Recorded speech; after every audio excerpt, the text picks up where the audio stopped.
അസ്സലാമു അലൈക്കും വറഹ്മത്തുള്ളാഹി വബറകാതുഹു. ഈ ധന്യമുഹൂർത്തത്തിന് സാക്ഷിയാകുക എന്ന ആഗ്രഹം മാത്രമാണ് ഉണ്ടായിരുന്നത്. ഇവിടെ എന്തെങ്കിലും സംസാരിക്കേണ്ടി വരും എന്ന് പ്രതീക്ഷിച്ചിട്ടില്ല.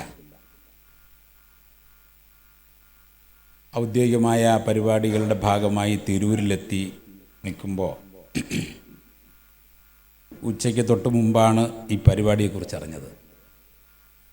സിറ്റിയിലുണ്ടായിരുന്ന പറമ്പിൽ ബസാറിൽ ഉൾപ്പെടെയുള്ള 2 പരിപാടികളെ സ്കിപ്പ് ചെയ്തുകൊണ്ടാണ് ഇവിടെ എത്തിയത്. അൽഹംദുലില്ലാ, വളരെ ധന്യമായ ഒരു സന്ദർഭമാണ്, മുഹൂർത്തമാണിത്. വളരെ സമ്പന്നമായൊരു ഭൂതകാല ചരിത്രം സ്വന്തമായുള്ള മുസ്ലിം സമൂഹം വേഷം കണ്ടാൽ തിരിച്ചറിയപ്പെടുന്ന ദരിദ്രവാസികളെന്ന്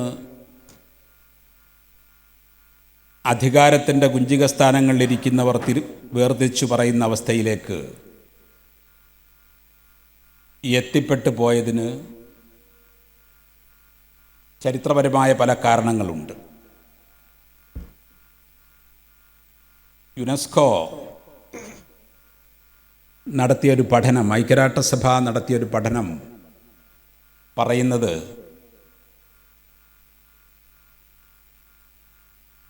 ഒരു സിസ്റ്റമാറ്റിക് എഡ്യൂക്കേഷൻ, ഒരു വ്യവസ്ഥാപിതമായ വിദ്യാഭ്യാസ സംവിധാനം മനുഷ്യകുലത്തിന് ആദ്യമായി ഉണ്ടാക്കിക്കൊടുത്തത്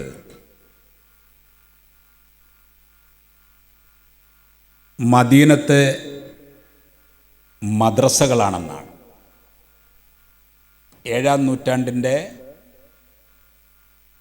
അവസാനത്തിൽ മദീനയിൽ ആരംഭിച്ച പഠന സംവിധാനങ്ങളെ അനുകരിച്ചാണ് മറ്റു പല പഠനശാഖകളും ആരംഭിച്ചതെന്നാണ്. 7-ാം നൂറ്റാണ്ടിൽ ആരംഭിച്ച ആ പഠന പ്രക്രിയ ഏറെ താമസിയാതെ ലോകത്തിൻ്റെ നെറുകയിലെ വലിയ ശാസ്ത്രജ്ഞന്മാരെയും പണ്ഡിതന്മാരെയും സമ്മാനിക്കുന്ന തരത്തിലേക്ക് വളർന്നു വന്നത് നമുക്കറിയാം. അബ്ബാസിയ കാലഘട്ടം വന്നപ്പോഴേക്കും അവർ വാനനിരീക്ഷണ കേന്ദ്രങ്ങൾ സ്ഥാപിച്ചവരായി. ഈ സമൂഹം, നമ്മുടെ പൂർവികർ കൈവെക്കാത്ത മേഖലകളൊന്നുമില്ലാതെയായി. ഏറ്റവും ഒടുവിൽ നമ്മൾ 2 കൊല്ലം മുമ്പ് ഒരു വലിയ പാൻഡമിക്കിൻ്റെ, ഒരു വലിയ പകർച്ചവ്യാധിയുടെ നടുവിൽ വിറങ്ങലിച്ച് നിന്നപ്പോൾ, അഥവാ ഒരു കഷ്ണം സോപ്പ് കൊണ്ട് കഴുകിക്കളഞ്ഞാൽ പോകുന്നൊരണുവിനെ, കാണാത്ത അണുവിനെ കേട്ട് പേടിച്ച് വിറങ്ങലിച്ചിരുന്നപ്പോഴും മനുഷ്യൻ്റെ ഇടയിലേക്ക് ഏറെ ചർച്ച ചെയ്യപ്പെട്ടൊരു പദം വന്നു, ക്വാറന്റൈൻ. അതിൻ്റെയും പിതൃത്വം നമ്മുടെ പൂർവികർക്കായിരുന്നു, ആണ്. അങ്ങനെ മനുഷ്യജീവിതത്തിൻ്റെ സമസ്ത മേഖലയിലും 1-ാം സ്ഥാനത്ത് നിന്നിരുന്ന ഒരു സമൂഹം വിദ്യയെ, അറിവിനെ ഭൗതികവും പാരത്രികവും എന്ന് വേർതിരിച്ചെടുത്ത് മുതൽ ഭൗതികത അല്ലെങ്കിൽ ഈ ലോകം മറ്റാരുടെയൊക്കെ അനന്തരമാക്കി കൊടുക്കുകയും ആത്മീയത മാത്രം നമുക്ക് സ്വന്തമാവുകയും ആണ് എന്ന് ധരിച്ചു വശായിടത്ത് നിന്നാണ് 70കളിൽ മർക്കസ് സഖാഫത്ത് സുന്നിയ പുതിയൊരു ദർശനവുമായി ഉദയം ചെയ്തത്. ഈ അടുത്ത കാലത്ത് തലപ്പാവ് വെച്ച, ലോയേഴ്സ് ഗൗൺ ധരിച്ച ഒരു സംഘം യുവാക്കളെ മുന്നിൽ കണ്ടപ്പോൾ ഷെയ്ഖുന ഉസ്താദ് ചോദിച്ചു, ഇനി എന്നാണ് നമുക്ക് കുറച്ച് IAS IPSകാരെ ഇങ്ങനെ നിരത്തിയിരുത്താൻ കഴിയുക എന്ന്. ഇപ്പോൾ അള്ളാഹുവിൻ്റെ മഹത്തായ അനുഗ്രഹത്താൽ നമുക്ക് അതും കരഗതമായിരിക്കുകയാണ്. മൈറ്റ് ഈസ് റൈറ്റ് എന്ന് ധരിച്ചിരുന്നൊരു സമൂഹമുണ്ടായിരുന്നു. മലയാളത്തിൽ നമ്മളതിനെ കയ്യൂക്കുള്ളവൻ കാര്യക്കാരനെന്ന് പറയും. അത് പോയി. കുറച്ച് കഴിഞ്ഞപ്പോൾ മണി ഈസ് പവർ എന്ന ചിന്ത ലോകത്തെ അടക്കി വാഴാൻ തുടങ്ങി. അത് കുറേയൊക്കെ ഇപ്പോഴുമുണ്ട്. Money is power and the source of it is interest.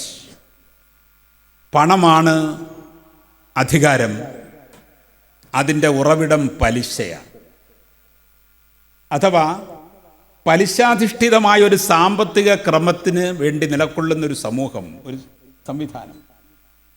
Most welcome Islam. Be seated.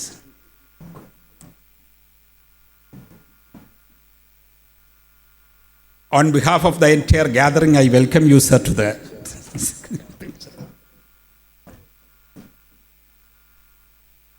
അപ്പോൾ പലിശയാണ്, പണമാണ് എല്ലാത്തിൻ്റെയും മുകളിൽ എന്ന് ചിന്തിക്കുന്ന സമൂഹവും അല്ല, അനുകമ്പയാണ്, ആർദ്രതയാണ്, പരജീവി സ്നേഹമാണ്, സഹജീവി സ്നേഹമാണ്, എല്ലാത്തിൻ്റെയും എല്ലാ വിജയത്തിൻ്റെയും നിദാനമെന്ന് കാണുകയും അറിവാണ് അതിനെല്ലാം അടിസ്ഥാനമായി ഉണ്ടാകേണ്ടതെന്ന് ചിന്തിക്കുകയും ചെയ്യുന്ന രണ്ട് ഐഡിയോളജികൾ തമ്മിലുള്ള കോൺഫ്ലിക്റ്റാണ് ഇന്ന് ലോകത്ത് നടക്കുന്നത്. നമ്മൾ വായനാ വാരത്തിലാണുള്ളത്. ഇന്നലെ വായനാ ദിനം തുടങ്ങി. ലോക സമൂഹത്തോട് ആദ്യമായത് പറഞ്ഞത് നമ്മുടെ പ്രത്യയശാസ്ത്രമാണ് എന്ന് നമ്മൾ മാത്രമല്ല പറയുന്നത്. ഞാൻ നേരത്തെ പറഞ്ഞതുപോലെ യുനെസ്കോ അതും അടിവരയിട്ട് പറയുന്നു. വായിക്കുക, ലോകത്തെ വായിക്കുക എന്ന് മനുഷ്യ സമൂഹത്തോട് ആദ്യമായി പറഞ്ഞ പ്രത്യയശാസ്ത്രം ഇസ്ലാമാണ്. ഇന്നിപ്പോ മർക്കസ് മുന്നോട്ട് വെച്ച ദ കൺവേർജൻസ് എഡ്യൂക്കേഷൻ, സമന്വയ വിദ്യാഭ്യാസത്തിൻ്റെ അനുപമമായ ഒരു സൗന്ദര്യം, അതാണ് ഇവിടെ ഇന്ന് പൂവിട്ട് പുഷ്പിച്ച് നമ്മൾ കാണുന്നത്. അവരിരു ലോകത്തും പ്രാപ്തരാണ്, കോമ്പിറ്റൻ്റാണ്. ഭൗതിക പാരത്രികങ്ങളെ വെള്ളയിൽ കൊണ്ടുവരാൻ പ്രാപ്തിയുള്ളൊരു സമൂഹത്തെ ഉസ്താദ് ദീർഘദർശനം ചെയ്തു.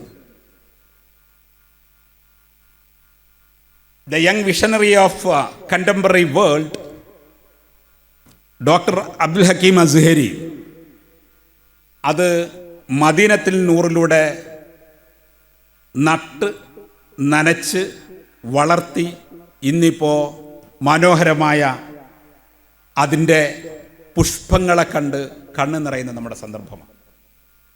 എനിക്ക് ഈ സന്ദർഭത്തിൽ നമ്മൾ അനുമോദിക്കുന്നവരോട് പറയാനുള്ള ഒറ്റ കാര്യം, വേഗം നിർത്തുകയാണ്.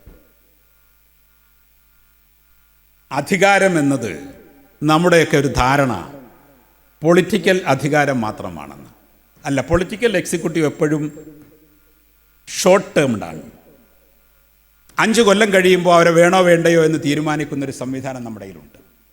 എന്നാൽ ശാശ്വതമായ അധികാരം എക്സിക്യൂട്ടീവിൻ്റെയിലാണ്. എക്കാലത്തും സംവരണത്തിൻ്റെ കാവടിയും പേറി നടക്കാമെന്ന ഉദ്ദേശം ഇനി വേണ്ട. കോമ്പിറ്റൻസിക്ക് മാത്രമേ ഇനി നിലനിൽക്കാൻ കഴിയൂ. അതാണ് മദീനത്തുൻ നൂർ തെളിയിച്ചു കൊണ്ടിരിക്കുന്നത്. എൻ്റെ അനുമോദനത്തിന് വിധേയമാകുന്നവരോട് പറയാനുള്ള ഒരൊറ്റ കാര്യം, നമ്മൾ വിഗ്രഹം ചുമക്കുന്ന കാളകളെ പോലെ ആവരുത്. സമൂഹത്തിൽ വിഗ്രഹവും ചുമന്നുകൊണ്ട് എൻ്റെ നാട് തിരുവിതാംകൂറിലാണ്. ഓച്ചിറ എന്നൊരു സ്ഥലമുണ്ട്. അവിടുത്തെ ഒരു വിഗ്രഹം എടുത്ത് തോളിൽ വെച്ചുകൊണ്ട് കാളയെ റോഡിലേക്ക് ഇറക്കും. നാട്ടുകാരെല്ലാം വഴി ഓരത്ത് നിന്ന് ഇരു കൈകളും കൂപ്പി ഈ വിഗ്രഹത്തെ വണങ്ങുമ്പോൾ കാള വിചാരിക്കും, എന്നെയാണ് ഈ തൊഴുകുന്നത്. സത്യത്തിൽ ആ കാളയുടെ ദേഹത്ത് നിന്ന് ആ വിഗ്രഹം മാറ്റി വെച്ച് കഴിയുമ്പോൾ തനിയെ നടന്നു പോകുന്ന കാളയെ തല്ലി ഓടിക്കും. അതുപോലെ അധികാരത്തിലേക്കും അംഗീകാരത്തിലേക്കും കടന്നു വരുന്ന നമ്മൾ തീർച്ചയായും മനസ്സിലാക്കണം, ഇന്ന് ഇത് ചുമക്കാൻ അള്ളാഹു നമ്മളെ നിയോഗിച്ചിരിക്കുന്നു. നാളെ നമ്മുടെ വരും തലമുറയ്ക്ക് കൈമാറേണ്ടതാണ്. അതുകൊണ്ട് മാതൃകാ ജീവിതം നയിക്കുവാൻ എല്ലാ അനുമോദനങ്ങളും അംഗീകാരങ്ങളും കൂടുതൽ വിനയാന്വിതരാക്കാൻ നിങ്ങളെ പ്രേരിപ്പിക്കട്ടെ എന്ന് ആഗ്രഹിച്ചുകൊണ്ട് ഈ സന്ദർഭത്തിന് സകല ഭാവുകങ്ങളും നേർന്നുകൊണ്ട് കൂടുതൽ പേരെ ഈ നിലയിലേക്ക് വളർത്തിക്കൊണ്ടുവരുവാൻ എന്നെ കേൾക്കുന്ന രക്ഷാകർതൃ സമൂഹത്തിൻ്റെ മേലിലുമുള്ള സഹായ സഹകരണ സാന്നിധ്യങ്ങൾ അഭ്യർത്ഥിച്ചുകൊണ്ട് നിർത്തട്ടെ. അസ്സലാമു അലൈക്കും വറഹ്മത്തുള്ളാഹി വബറകാതുഹു.